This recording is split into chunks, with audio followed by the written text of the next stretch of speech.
नमस्कार दोस्तों, आप सभी का हमारे YouTube चैनल में स्वागत है। आप सभी के लिए आज जीके के कुछ महत्वपूर्ण प्रश्नों की चर्चा की जाएगी। चलिए शुरू करते हैं आज का पहला क्वेश्चन। तो आज का पहला क्वेश्चन है, दुनिया की सबसे ऊंची चोटी कौन सी है? तो दुनिया की सबसे ऊंची चोटी कौन सी है? तो माउंट एवरेस्ट है। कौन सी चोटी है? Mount Everest. अगला क्वेश्चन, सुगौली की संधि किसके मध्य हुई? तो सुगौली की संधि किसके मध्य हुई थी? भारत और नेपाल के मध्य हुई थी 1814 से 1816 ईस्वी तक ये संधि चली थी। अगला, वर्ल्ड ट्रेड ऑर्गेनाइजेशन का मुख्यालय कहाँ स्थित है? तो वर्ल्ड ट्रेड ऑर्गेनाइजेशन का मुख्यालय जेनेवा में स्थित है। कहाँ पर स्थित है? जेनेवा में। अगला, जहांगीर का मकबरा को क्या कहा जाता है? जहांगीर के मकबरा को क्या कहा जाता है? तो जहांगीर तोम। क्या किस नाम से जाना जाता है जहांगीर के मकबरा को? जहांगीर तोम के नाम से जाना जाता है। अगला है, भारत का नोबेल पुरस्कार किसे मिला? तो भारत का जो नोबेल पुरस्कार है वो वर्ल्ड फूड प्रोग्राम को मिला है। किसे मिला? वर्ल्ड फूड प्रोग्राम को मिला है। अगला है, मोहन वीणा का आविष्कार किसने किया था? तो मोहन वीणा का आविष्कार मोहन भट्ट ने किया था। अगला है, 1 दिसंबर 2019 को हज प्रक्रिया को पूरी तरह डिजिटल बनाने वाला दुनिया का पहला देश कौन बना?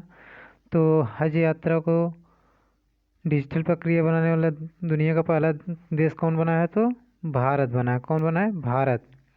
अगला है, स्वतंत्र भारत के प्रथम गवर्नर जनरल कौन थे? तो स्वतंत्र भारत के प्रथम गवर्नर जनरल कौन थे? तो लॉर्ड माउंटबेटन थे। कौन थे? Lord Mountbatten. अगला है, यंग बंगाल आंदोलन का प्रवर्तक किसे माना जाता है? तो किसे माना जाता है? विवियन डेरिजियो को। किसे? विवियन डेरिजियो को। अगला है, हर्मिट ऑफ शिमला के नाम से किसे जाना जाता है? तो हर्मिट ऑफ शिमला के नाम से ए.ओ. ह्यूम को जाना जाता है। ए.ओ. ह्यूम को जाना जाता है। अगला है, भारत का बिस्मार्क किसे कहा जाता है? तो भारत का बिस्मार्क सरदार वल्लभ भाई पटेल को कहा जाता है। अगला है, महात्मा गांधी को सर्वप्रथम राष्ट्रपिता कहकर किसने संबोधित किया? तो महात्मा गांधी को राष्ट्रपिता सबसे पहले सुभाष चंद्र बोस ने कहा था।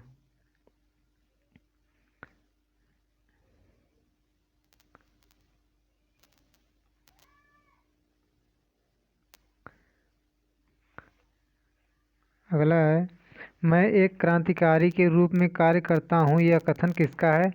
तो यह कथन पंडित जवाहरलाल नेहरू जी का है।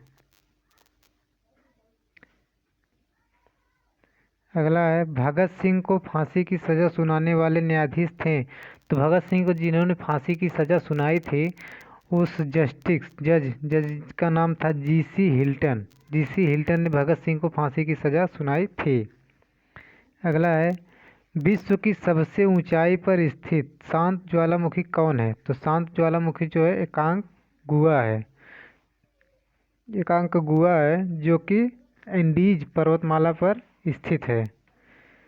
एकांक गुआ की जो ऊंचाई है ये 6,960 मीटर है।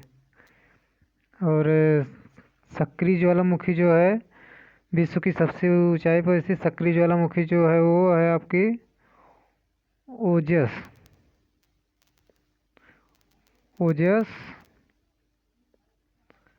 डेल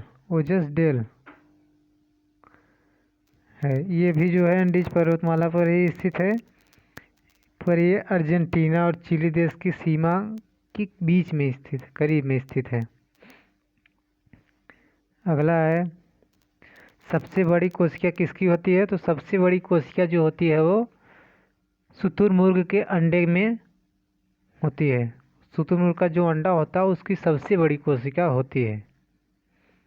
अगला है, 27 अगस्त 2020 को नई राष्ट्रीय शिक्षा नीति लागू करने वाला भारत का पहला राज्य कौन बन गया है? तो कौन बन गया है? कर्नाटक बन गया है। कौन सा राज्य है? कर्नाटक। अगला है 22 अगस्त को संपूर्ण विश्व में कौन सा दिवस मनाया गया? अभी हाल ही में तो 22 अगस्त को संपूर्ण विश्व में कौन सा दिवस मनाया गया था? तो अर्थ ओवर शूट डे, अर्थ ओवर शूट डे के रूप में मनाया गया था। अगला, किस राज्य में स्वदेशी विश्वास दिवस मनाया गया? तो कहाँ पर मनाया गया? अरुणाचल प्रदेश में। कहाँ पर मनाया गया था? अरुणाचल प्रदेश में मनाया गया था। अगला है नालंदा विश्वविद्यालय की स्थापना किसने की थी? तो नालंदा विश्वविद्यालय की जो स्थापना है वो कुमार गुप्त जी ने की थी। और गुप्त शासक का अंतिम शासक कौन था? तो विष्णु गुप्त था, गुप्त साम्राज्य का अंतिम शासक। और अगला है भारत में पहली बार डाक टिकट का प्रचलन कब प्रारंभ में हुआ? तो भारत में पहली बार डाक टिकट का प्रारंभ 1854 ईस्वी में हुआ था। भारत में पहली बार पोस्ट ऑफिस में डाक टिकट का।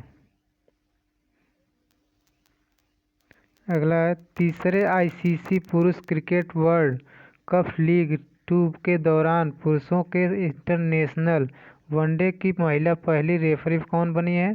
तो कौन बनी है? जीएस लक्ष्मी। कौन बनी है? जीएस लक्ष्मी, जो कि बनी है आईसीसी वर्ल्ड कप की कोच इंटरनेशनल। अगला है 16 दिसंबर 2019 को देश में कौन सा दिवस मनाया गया? तो विजय दिवस के रूप में मनाया गया।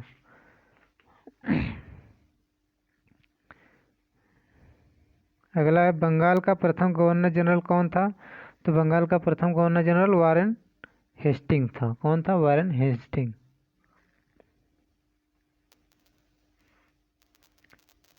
अगला है 1866 में आगरा में एक उच्च न्यायालय की स्थापना की गई जिसे इलाहाबाद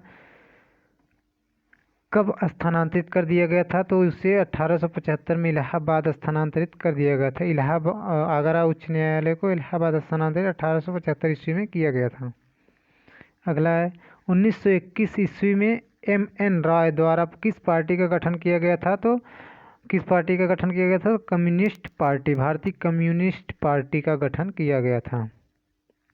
अगला है किस भारतीय क्रांतिकारी नेता की मृत्यु हो जाने पर 1929 ईस्वी में दिल्ली असेंबली में बम फेंका गया था? तो किसकी मृत्यु हो जाने के कारण? तो लाला लाजपत राय की मृत्यु हो जाने के कारण। अगला है महात्मा गांधी जी को किस आंदोलन के दौरान गिरफ्तार किया गया था? तो महात्मा गांधी को किस आंदोलन के दौरान गिरफ्तार किया? सविनय अवज्ञा आंदोलन के दौरान गिरफ्तार किया गया था। अगला है सविनय अवज्ञा आंदोलन को कब स्थगित किया गया था? तो सविनय अवज्ञा आंदोलन को कब स्थगित किया गया था? तो 4 मार्च 1931 ईस्वी को स्थगित किया गया था। वो भी इरविन समझौते पर हस्ताक्षर इसी दिन इरविन समझौते पर हस्ताक्षर भी किया गया था।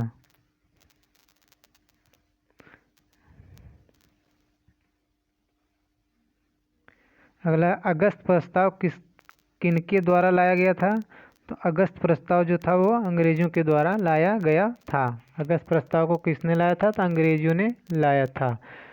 अगस्त प्रस्ताव 8 अगस्त 1940 ईस्वी को 8 अगस्त 1940 ईस्वी को अंग्रेजों ने लाया था। क्रिप्स मिशन भारत कब आया था? तो क्रिप्स मिशन मार्च 1942 ईस्वी में भारत आया था। इसी दिन क्रिप्स मिशन कांग्रेस और मुस्लिम लीग दोनों ने क्रिप्स प्रस्तावों को अस्वीकार किया था। तो इसी दिन जो है कांग्रेस मिशन और मुस्लिम लीग दोनों ने इस क्रिप्स मिशन को अस्वीकार कर दिया था। अगला है, भारत छोड़ो आंदोलन को किस एक और नाम से जाना जाता है? तो भारत छोड़ो आंदोलन को एक और नाम से अगस्त क्रांति के नाम से भी जाना जाता है। अगला है, 1943 ईस्वी में किस राज्य में भयानक अकाल पड़ा था? तो किस राज्य में पड़ा था? बंगाल में। किस राज्य में? बंगाल में पड़ा था। अगला है, जीएसटी किस राज्य में सबसे पहले लगा था? तो जीएसटी जो है सबसे पहले असम राज्य में लगा था। तो आज के लिए इतना है।